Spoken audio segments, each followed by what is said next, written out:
क्यों माता काली ने भगवान शिव के ऊपर अपना ही पैर रख दिया? जानबूझ के रख दिया या फिर गलती से रख दिया? तो आइए इसकी असली कहानी बताता हूँ। प्राचीन काल में राक्षस रक्त बीज नाम का एक राक्षस था। उसको एक विशेष वरदान प्राप्त था। जब उसकी रक्त की बूंद गिरती तो उसके जैसा ही एक नया रक्त बीज जन्म ले लेता था। जब नए रक्त बीज का रक्त गिरता तो उसके भी और नए रक्त बीज जन्म ले लेते थे। ऐसे करके करके हजारों नहीं बल्कि सैकड़ों रक्त बीज हो चुके थे। अब उस राक्षस ने पृथ्वी पर इंसानों को ही नहीं बल्कि देवताओं को भी त्रस्त करके रखा था। अब उसे मारना बहुत ही कठिन हो गया था। तभी माँ दुर्गा ने अपने भयंकर क्रोध से एक शक्ति यानी कि माँ काली का जन्म लिया। जैसे ही माँ काली ने युद्ध शुरू किया तो वही हुआ जिसका सभी देवताओं को डर था और सैकड़ों नए रक्त बीज उत्पन्न हो गए। ये देखकर माँ काली का जो क्रोध था उससे 100 गुना ज्यादा बढ़ गया। अब माँ ने जैसे ही उस राक्षस पर त्रिशूल चलाया तो उसका सिर धड़ से अलग हो गया। तुरंत माँ ने अपनी जीभ को बहुत लंबा किया और रक्त बीज के रक्त को गिरने से पहले ही पी लिया। फिर ऐसे ही सभी रक्त बीज का वध करके उनका रक्त पी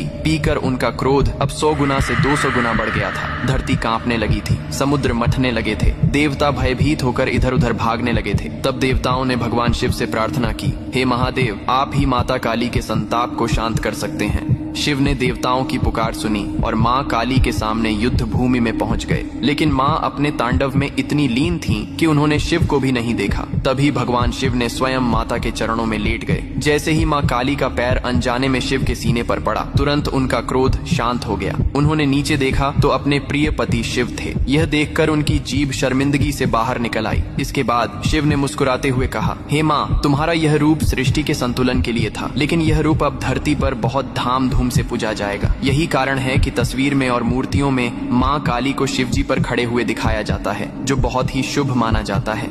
आप अपने घर में माता काली या भगवान शिव की पूजा करने के लिए ये मंदिर खरीद सकते हो, जो कि